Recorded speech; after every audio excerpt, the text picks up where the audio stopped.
Hello all. My next 15 minutes are going to be a bit disturbing because as I always say that these are realities and realities are there to disturb. We work on a very basic issue which has never been considered an issue, which has never been considered a subject. It is something to do with clothing, which means clothes to people. A very mundane thing, a very taken for granted. We had certain questions in our mind. When we said that when you talk about three basic needs of humankind, you say roti, kapda or makan, food, cloth and shelter. When you talk about issues to work on, you have 100, 150 issues from domestic violence to global warming.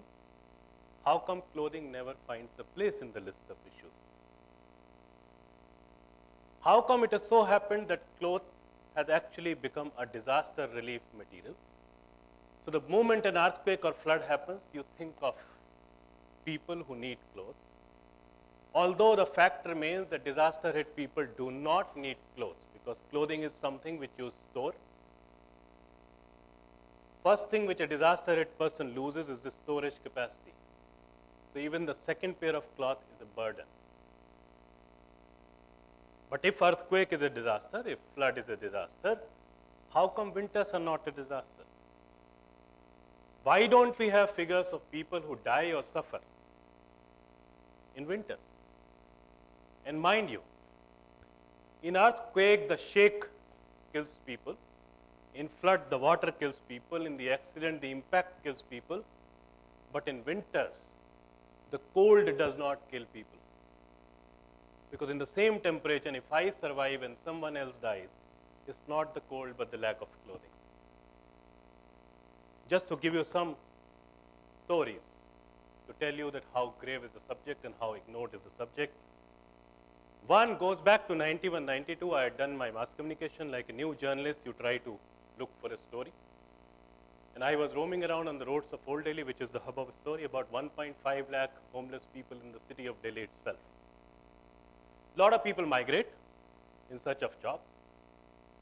Suddenly I see this rickshaw on which in Hindi it was written, Police Seva Lawaris Last Hone Wala, Delhi Police Ka Last Hone Wala, which means a person who picks up unclaimed, abandoned dead bodies for Delhi Police. A very strange profession.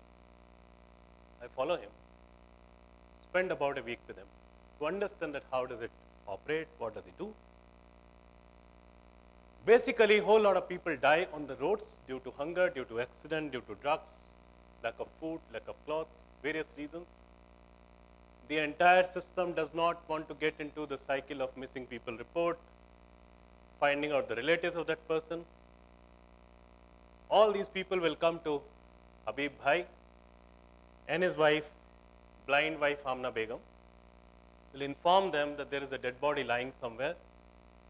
Habib Bhai with his blind wife would go, pick up the dead body, bring it to the crematorium, dump it. Between two paid cremation, people will cremate that person whose relatives are still waiting somewhere.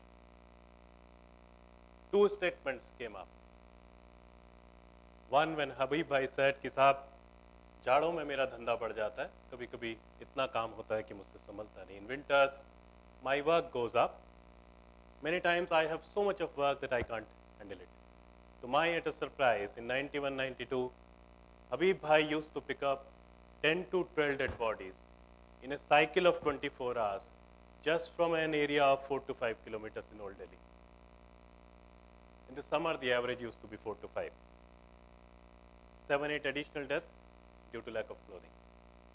He had a small daughter who is a grown-up girl now, who is married, who gave a very shocking statement. When she said, जब मुझे ठंड लगती है तो मैं लाश के साथ चिपक कर सो जाती हूँ. She further said, लाश तंग नहीं करती, लाश करवट नहीं बदलती. When I feel cold, I hug the dead body and sleep. It does not trouble me. It does not turn around. In the capital of the country, outside a big hospital where you have a footfall of 5,000, 6,000 people on a daily basis, a few kilometers away from people like us whose wardrobes are always full of material waiting for a disaster to empty out. There is a child who is forced to sleep with a dead body to keep herself warm. What about the remote parts of the country, remote parts of the world? One dimension. The second most important dimension. We said that every single woman across the world needs a piece of cloth for a very taboo subject called menses, called period. We don't want to talk about it. Although the fact remains that half the world belongs to these people, half the world need this piece of cloth, but in a scenario where you do not have enough to cover yourself, from where and how you bring that piece of cloth? In 2004, we Googled to find out what is happening in this entire area, and suddenly found that there is actually nothing happening in the area. It's absolutely grossly ignored subject. We started traveling in the villages of India. Some of the findings. They use the dirtiest piece of cloth, if at all it is available, because for them it's a synonym of dirt. They wash it, they cannot dry it in sunlight because of obvious reasons. With moisture, they wear it. In the slums, they dry it behind the door. Before the manfolk comes at about 6:37, they pick up the cloth, dump it in a corner.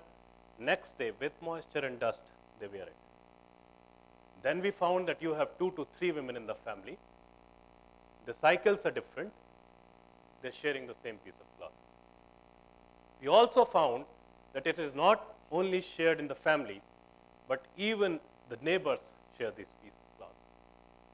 If you go to beautiful island of Sundarbans in West Bengal, you will find women who are using the same piece of cloth for over a year. It has become a stole, but it is still used as a sanitary pad.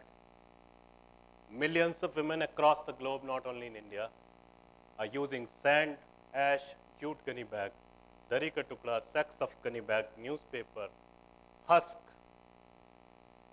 sand, anything and everything which they think can absorb is used as a sanitary pad because they do not have the simple piece of cloth.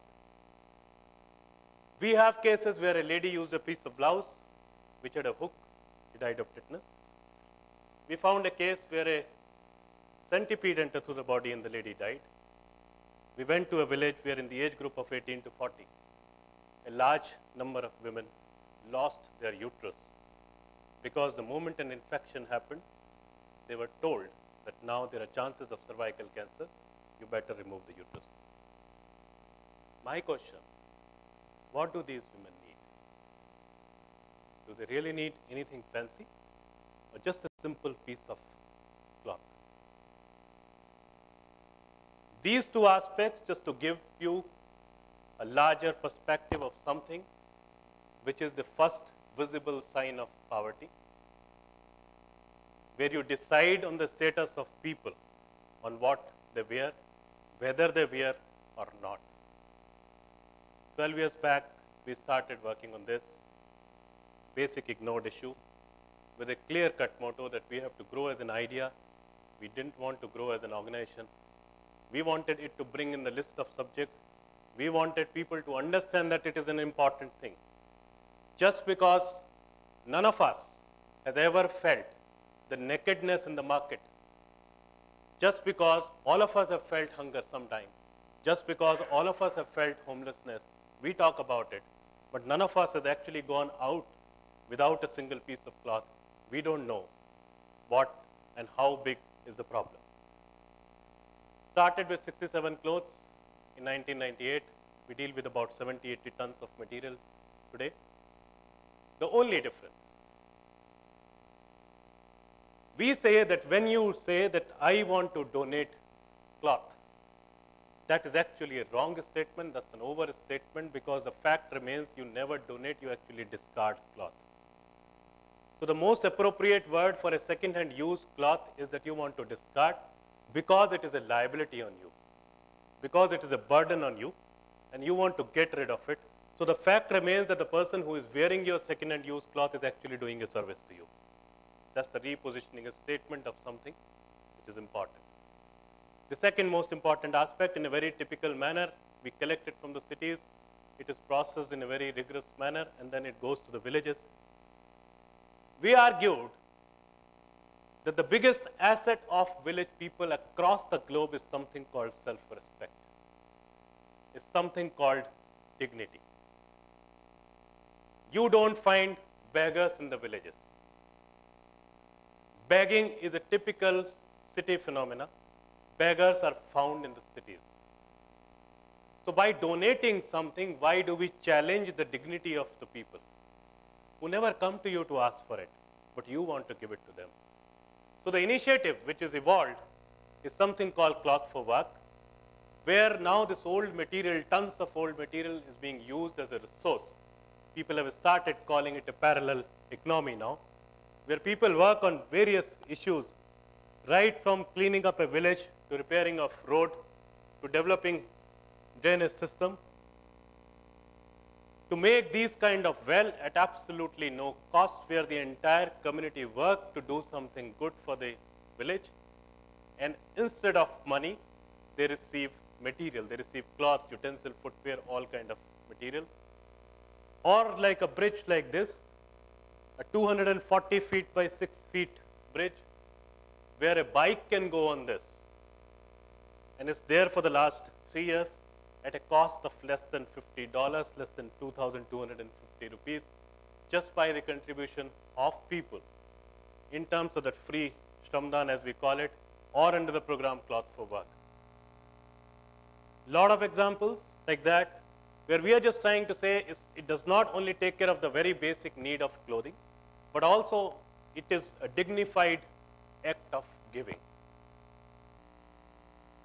Old toys to be converted into Anganwadis, and the most appropriate reaction from a worker who said, "Pehle bachcha aata nahi tha, ab bachcha jata nahi." Earlier the child never used to come, now the child does not want to go. The impact is just your old toys. This is what you have just seen. We certainly want to make it a dining table subject, because this is something which is related to half the world. I remember in 2007, when we won this Development Marketplace Award from the World Bank, we were there at DC. A whole lot of people were grilling us on sustainability and measurability. Last question was asked. When we asked that you are the biggest funders on this earth in terms of health projects, how many health projects have you ever funded which have a separate budget for sanitary napkin? And the answer was hardly any. The argument is that do you really need a qualitative or quantitative analysis? Or it is just a bit of common sense that if you solve the basic issue of clothing, basic issue of sanitary napkin, half the women health related issues will not even come up. Before I leave, just these two photographs. You see this kid, you react. In Hindi you say bechara. This child belongs to a poor family, this child is hungry, this child is naked. Tell me if you can really use even a single word for this kid which you use for this kid. The only difference is a pair of cloth.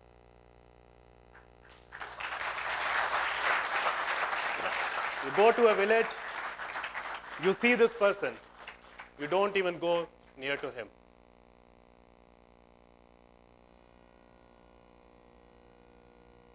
Suddenly, the person becomes Kaka. Suddenly, you are actually worried. You are actually thinking again. Is he a landlord? The same person. The only difference is a pair of cloth. Thank you very much.